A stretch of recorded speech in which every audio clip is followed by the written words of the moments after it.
Welcome back to the Football Kingdom podcast. We are officially through week 7 of the NFL season. The Kansas City Chiefs have won 6 straight football games with their victory over the division foe Los Angeles Chargers on Sunday. Chiefs improved to 6-1 and knocked the Chargers down to 2-4, opening up a clear path to an 8th straight AFC West title, along with a couple of key losses for some other AFC contenders, opening up the Chiefs' chances of another first-round bye in the playoffs, setting up the annual Arrowhead Invitational.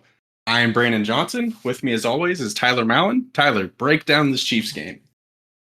Well done. First of all, I love Chargers games. I totally forgot to say that, previewing this game, but it's always great because they almost always beat them. They're almost always instant classics. This game kind of fell short midway through the third, I think, but their color scheme is great. Like seeing, the scoreboard at the bottom of the screen and the Chargers and the Chiefs, just the colors alone, it's just great memories. And this was no different. This was, heading to an instant classic, just a shootout. But yeah, it kind of, Chargers kind of chargered a little bit and just fell short. They definitely made some team mistakes, but yeah, what do you think?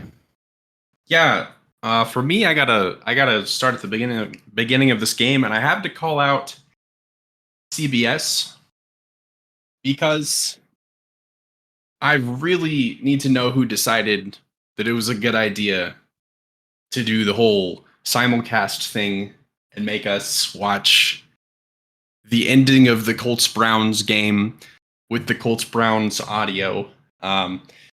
I can be honest with you, and I think I speak for most people when I say this, we do not care what two backup quarterbacks are doing in the NFL when you have the Kansas City Chiefs playing the biggest rival in their division. Bad decision on your part, so you've been warned. Don't do it again. So couldn't really tell you what happened the first 9 minutes of the Chiefs game, but it was distracting. At first, I kind of loved it. I was like, this is cool, show us both games. And I actually tweeted out, I was like, I like this, but give me the audio of the Chiefs game. Why are we listening to this game? I kind of understand why, because it was a pretty good game. I mean, there was like 70 points scored. It was like 38-39 to end it, I believe. But yeah, they're kind of inconsequential game teams. Browns, they have a chance to win their division, but yeah, it was a rarity of NFL kind of taking an L there, because it was extremely distracting, especially when they would enlarge one and shrink the other, and you're like, guys, like, you're already not I can't hear the Chiefs game, first of all. And now you made it extremely annoying. tiny. Yeah, at first I was not annoyed, and you're like, what the hell is going on? And I slowly, I was like, get this out of here. Like, you got to get rid of this. Yeah. Weird decision. But after that, obviously we didn't have any more issues. We were Chiefs Chargers all the way. I thought this was looking like it was going to end up being a shootout. It's kind of back and forth there, especially in that second quarter. I think there were 35 points scored between both teams in the second quarter. And it was looking like it was going to be one of those classic 35-31 Chiefs Chargers games that we see. But then came out in the second half. Both teams adjusted. The Chiefs ended up scoring. The Los Angeles Chargers accomplished nothing in the second half of that football game. And I learned that, well, I guess I didn't learn, but we saw what we already know, that the Chiefs defense is absolutely incredible. The offense looked like they had kind of put it all together. More, obviously, Travis Kelce and Patrick Mahomes just kind of had their way with the Chargers. They were doing whatever they wanted, and it blows my mind to this day that Travis Kelce is just still able to get open and do what he does. He had 12 catches for 179 yards. It was just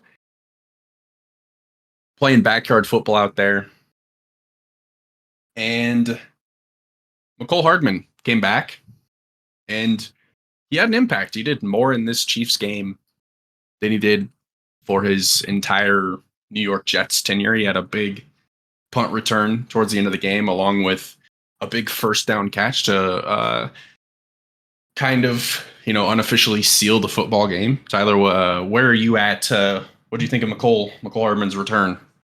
Yeah, he had a bad drop on that opening drive, but he had a pretty solid game and honestly helped the Chiefs a lot. It's like he never left.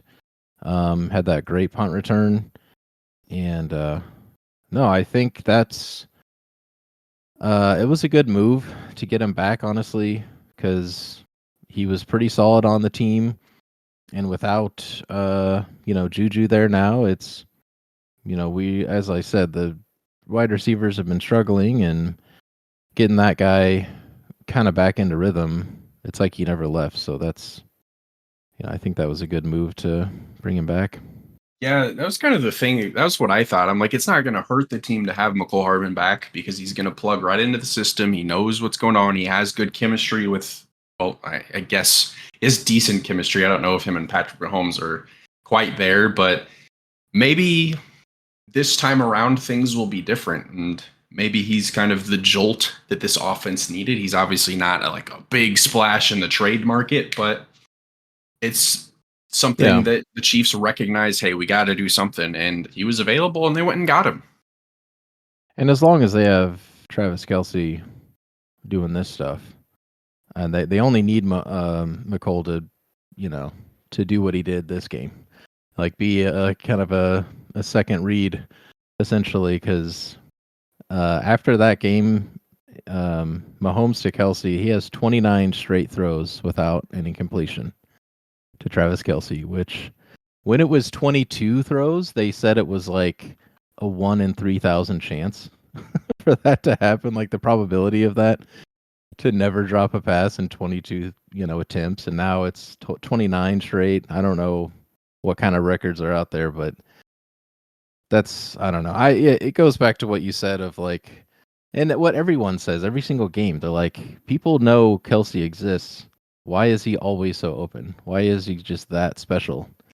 He just has this sixth sense of knowing exactly what the defense is going to do and being open. And then they still play zone for whatever reason. Yeah, they played zone. They played zone the entire first half. And as you know, the Chiefs just carve out zone defenses. So, but it was against Brandon Staley, so I'm not going to pretend like I'm surprised that he was doing something incompetent. But you had a few other players to look at.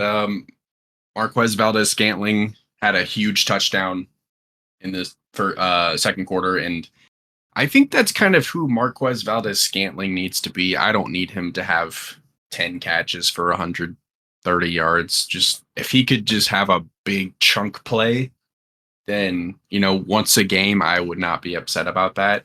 Again, you had Rashee Rice. Stock is still rising. He's doing more yak nonsense, and he's that guy is so fast. Yeah. Again, just give it to him where he can get in space, and he's faster than everybody else. It's kind of like the mini Tyreek is what he's kind of turning into, and he's still playing smart. The touchdown that he had to be in the back of the end zone was a really good route, and he's going to be pretty special. One of my favorite things about Rashee Rice is that when he catches the ball, he just goes. He just goes forward. There's no sort of dancing that he does. He just goes. Right. And that's kind of a rarity in the NFL these days. A lot of people have adopted the I'm going to try to juke somebody out of their shoes, try to find a hole here instead of just getting upfield. So love to see it. Hope that's how he continues to play for his entire career, because again, it's a rarity. My only kind of negative with the Chiefs offense this week is I think I said it last week that I wasn't that mad about Clyde Edwards-Helaire getting the football, but I decided after watching him this week that I never need to see him take another snap again. I don't know if I go that far. That's actually a point I was going to make is they didn't really need the run game today, and that was fine. It was a lot of, design screens, bubble screens. There was I think it was the fourth quarter touchdown to Pacheco, which was totally not a block in the back on that play. You know what I'm talking about?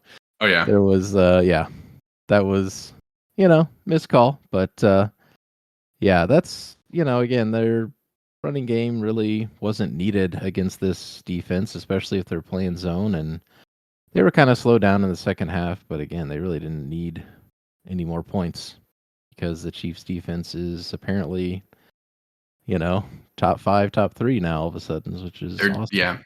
They're top 5 in all 3 phases of the game through week 7, which is uh surprising just because the feeling that the Chiefs offense doesn't have it firing on all cylinders, but clearly just statistically and just results wise, they obviously are. You're not 6-1 without scoring points. But I don't know if you have anything else to talk about on the offense. I want to jump over to the Chiefs defense. Sure. Um, Charles Omenihu returned from his suspension, and I mean, he was incredible. It was like, oh my goodness, we said it. They're gonna add him back. This defense that's already amazing is going to get better. And Charles Omenihu came in and had a sack and was just a force. Lots of pressure. And he's going to be fun with Chris Jones, George Karlaftis, and the outside shot of Frank Clark being a Kansas City Chief again. Ooh, this defense is fun. I thought about that too. If they go pick him back up, it's just more depth, and you're basically, that's like a luxury piece to add. It's like, do we need him? Not necessarily, but if they go get him, that's just one more piece to say, hey, like, one of you guys go take a breather and keep everybody fresh the whole game. That I think is a good idea. And yeah, I think Karloff had a sack in this game, and actually, yeah, a lot of people had X Mike Dana, Willie Gay. Willie Gay had that another tipped pass for an INT, I believe. Yeah, they're just on fire, and of course, the secondary is pretty shut down. Like, they can do no wrong right now. It's great. Yeah, they're playing really good football. Unfortunately, Nick Bolton got hurt yesterday. He had that dislocated wrist. He's going to be out about 6 weeks, it sounds like. I've Pretty been big. hearing 2 months ish. So yeah. Okay. Pretty big blow to the defense. But again, Nick Bolton has already missed time. Drew Tranquil stepped up in that spot really well. So I don't feel like this defense is so deep that I don't feel like it's going to be that big of a deal that he's gone. Obviously, you're better having Nick Bolton out there, but I'm not worried that he's going to be absent. Yeah, and they stole Drew Tranquil from this Chargers team, and I read a lot about him in the offseason, was pretty excited, and yeah, he's shown out pretty well, so he should step right up where he kind of left off because Bolton was out beginning of the season anyway, and yeah, more luxury again on the defense. Yeah, that Chiefs defense was able to have an interception at the end of the game to seal the football game because Justin Herbert was unfortunately trying to get 14 points in that final drive, and you and I both know that math is not possible. I was a little bit confused by that final throw of Justin Herbert's. I thought that my eyes were deceiving me, and that was Phillip Rivers. It was very Phillip Rivers, and yes. Like, oh, the Chargers. It's going to go from one turnover guy to the next. Yeah, and I think that's a natural transition to kind of talk about them because I guess Herbert's left middle finger is broken. I don't know if that's really an excuse for how they're playing right now, or It's how not his he's throwing kind hand. of. Did I say it's throwing hand? No. I'm just saying it's not his throwing hand. So. Oh, right. So, yeah, and that's that's just it. Is they should be better than this. I don't even know how much Austin Eckler played. he was out there a couple times, but I think he maybe pulled his hamstring, so he was out a lot of the game. They didn't even mention Joey Bosa until 3 minutes left in the third quarter. And that wasn't even because he made a play. That was just like, oh, by the way, he's still on this team and Joey Bosa he's plays for just the Chargers. invisible.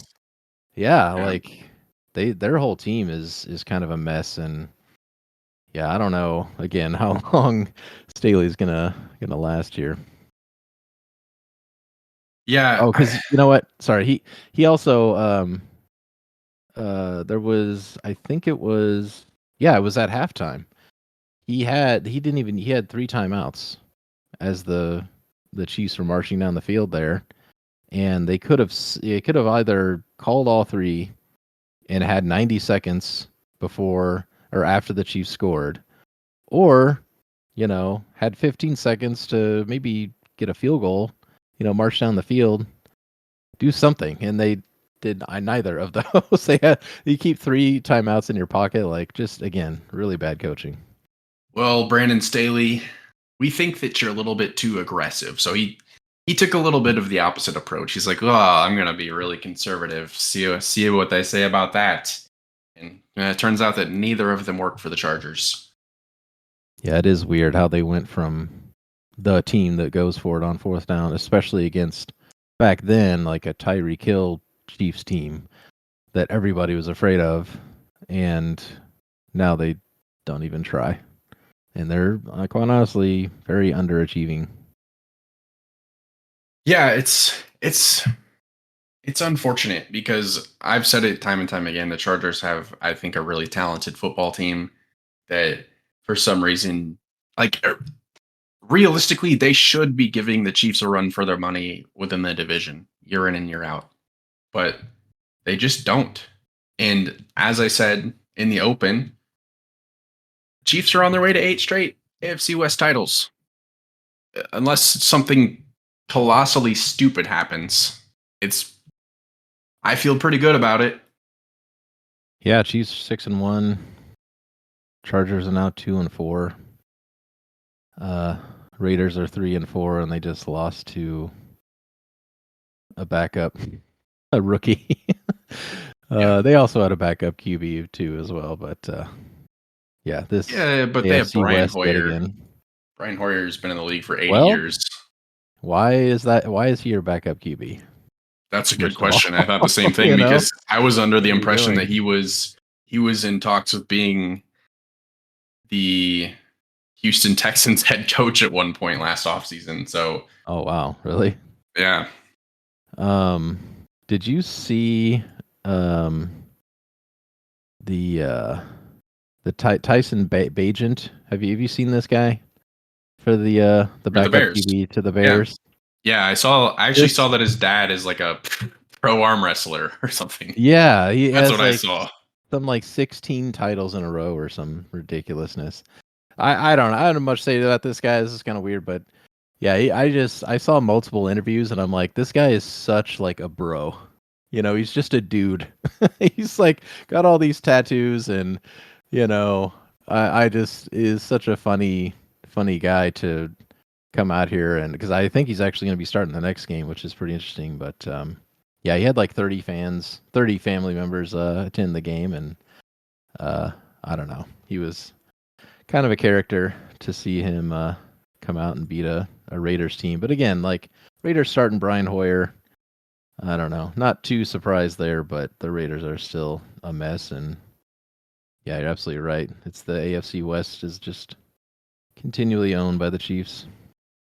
Yeah, and just kind of moving on to some games around the league if you're ready for that, Tyler. Sure. The Ravens hosted the Lions and absolutely smoked them 38-6. We all agree that the Lions are a good football team. Ravens kind of made a statement. You have the Bills that lost to the Patriots this week that are now 3-2.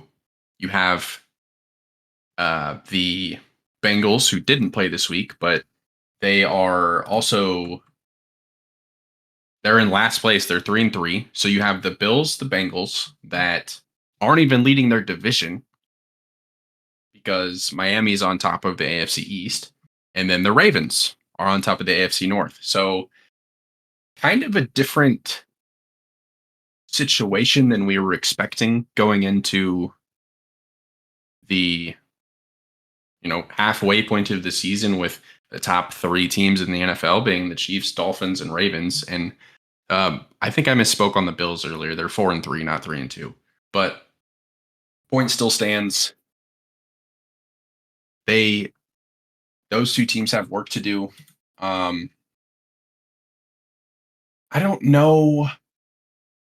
I don't know what's up with the Bills, because I thought the Patriots were just gonna tank it out and just lose a bunch of games. But I don't know if it was a division matchup and Patriots just got the better of the Bills, or what really happened here. I watched a lot of this game, and yeah, the Patriots went right out, scored a touchdown. I think maybe they just kicked a field goal, but they marched right down the field. Honestly, the whole game. I mean, it. I think Bill O'Brien called a really good game for the first time all season, and Mac Jones just played. We just did what he needed to. They played a really smart football, and it was just pretty 101 type, plays. And Ramondre Stevenson had himself a day. Just had these big chunk plays, and Josh Allen's the first play was an interception. It was one of those games where they put themselves behind. Made a lot of self inflicted wounds, and I don't know. I don't know what to make of the Bills either. They kind of always been like this, Josh Allen, like interception machine. It's every week. It's like, oh, he's has the most interceptions of any player since whatever, and he's kind of always been like that, and they've always been successful so far. Again, it's one game back from Miami, who also lost, last night, and I mean, it's still pretty early. The Bills can kind of get out of this funk, I think, but they've had a lot of injuries. But they did not play a good game against a pretty bad, you know, Patriots team, like you said. But honestly, the Patriots just played a pretty mistake-free game, and I don't know. I don't take a whole lot of off the Bills. I think they're still kind of dangerous, and they can still, be a dangerous team, because there's just week after week, there's just so many strange games that you do not, you don't predict this stuff, these kind of blowouts or kind of surprise games like this, which is what makes the NFL so great. Yeah, that is the parody of the NFL is a big draw. But yeah, the Mac Jones was really efficient. Patriots again played just kind of straightforward football. Let's get in here, get done. Again, a matchup that's within the division. You just never know how those will go.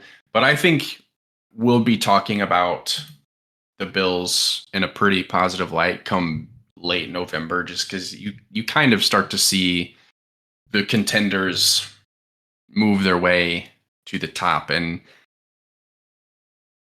the Dolphins did not look good last night against the Eagles. This was kind of the narrative for the Dolphins was, yeah, they're 5-1, but who have they played? The one team they played, they lost to, and now they play the best team in the NFC, and it's like they couldn't do anything.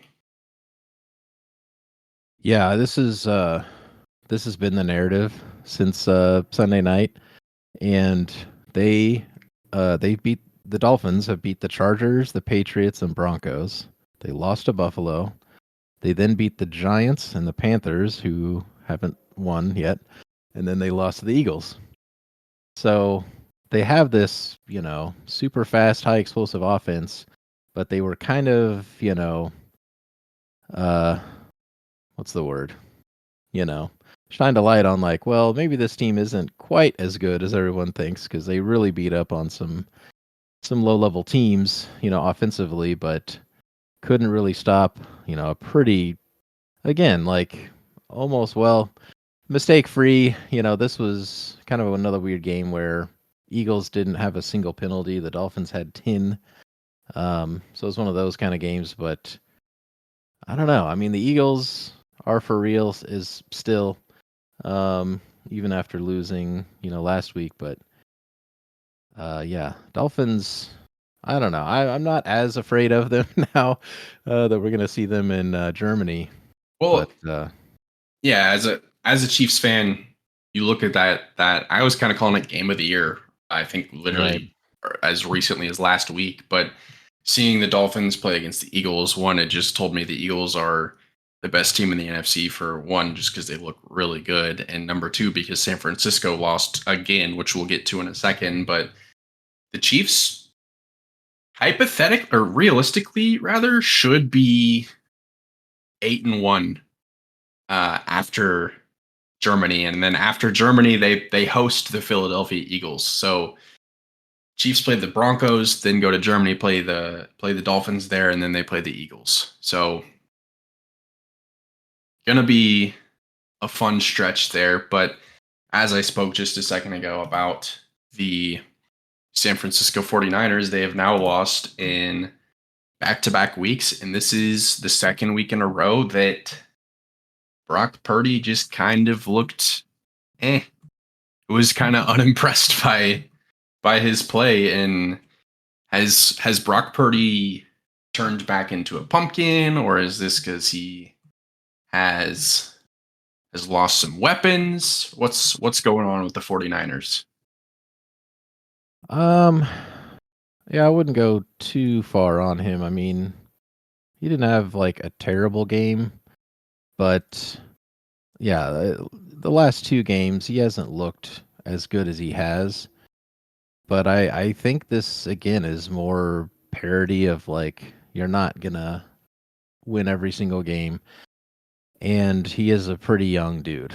I think he still has a lot of growth, and the team as a whole, like Christian McCaffrey had like just over 100 yards total.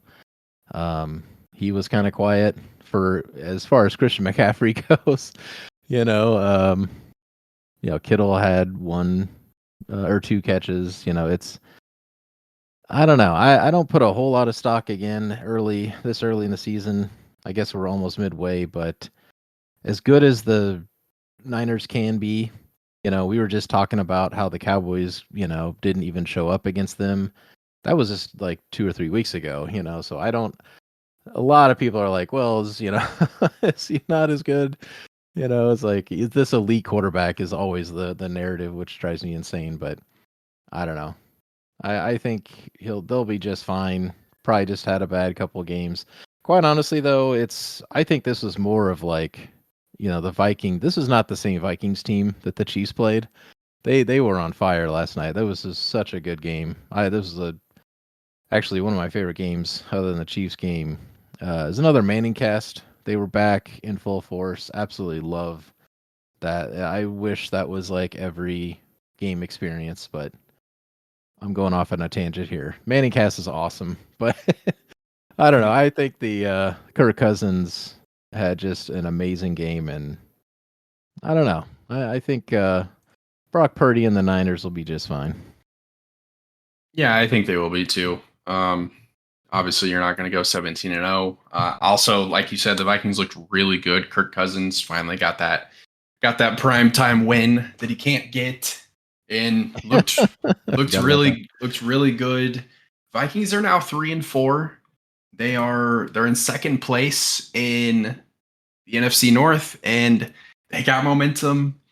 I'm kind of buying stock in the Minnesota Vikings right now, because I think you look at the NFC, it's kind of weak. Got obviously the Eagles, Cowboys, 49ers and Seahawks, Lions, and one team out of the NFC South. It's going to be whoever. I don't even care. The Falcons at this point, but You're right. the Packers have not been good, and No. for about a month, Jordan Love is going through some growing pains as well. But I like the Vikings right now. Again, they looked fantastic last night. They were a lot of fun to watch. There was a play right before the half. Kirk Cousins threw a really bad interception, actually. And then old friend Travarius Ward, should have had a pick, and Jordan Addison ripped it away and scored like a 60-yard touchdown. Like, just absolutely amazing play. But now you bring up a good point. I mean, if without Justin Jefferson, honestly, last night they looked awesome. And again, here we are, yet again making the same point of like week to week, you never really know. But yeah, I mean, you're looking at a pretty easy path to at least a wild card in the NFC. So yeah, that's kind of all they need to do is be pretty middling or play like they did last night, and they can easily get into the wild card. 9-8 gets them in, I think. So Right. they don't need to run the table by any means. No. But I think 9-8 can get them in, get that 7 seed or something. Right. But a pretty fun slate of football this week. Couple of fun games on the schedule for week 8. The 49ers host the Cincinnati Bengals. That's one of the late games next week, next Sunday. It's going to be one. Bengals are coming off of a bye. 49ers obviously coming off of 2 straight losses. How will Joe Burrow look coming out of that bye? Is he going to be fully healthy, ready to go? And can the 49ers bounce back? Yeah, that should be a really good one to really see what these teams are. See what Brock Purdy can do against, honestly, an okay Bengals defense. And yeah, interesting what Burrow's got in that leg. Yeah, and then obviously to close it out, if you're okay with it, we've discussed the Chiefs' kind of upcoming schedule already, but they're going into Denver to play the Broncos. They obviously literally played Denver 2 weeks ago. Won 19-8. And there was a lot of points that were kind of left on the board, left off the board. Sure. So I'm hoping that they don't go into Denver and mess around. I'm thinking that they're gonna realize that they need to go in there and take advantage of a bad Broncos team and need to win this game by 3 scores. Yeah, and what's the record? 16-0 or 16 straight or 18? Yeah, they've won 16 straight against the Denver Broncos. So going into Denver has not been a problem. And I'm still not a believer in this Broncos team. There should be, no problem. And that's kind of good timing again with Drew Tranquill already played against, I don't know, maybe he didn't start against the Broncos a couple weeks ago, but let him kind of be the starter.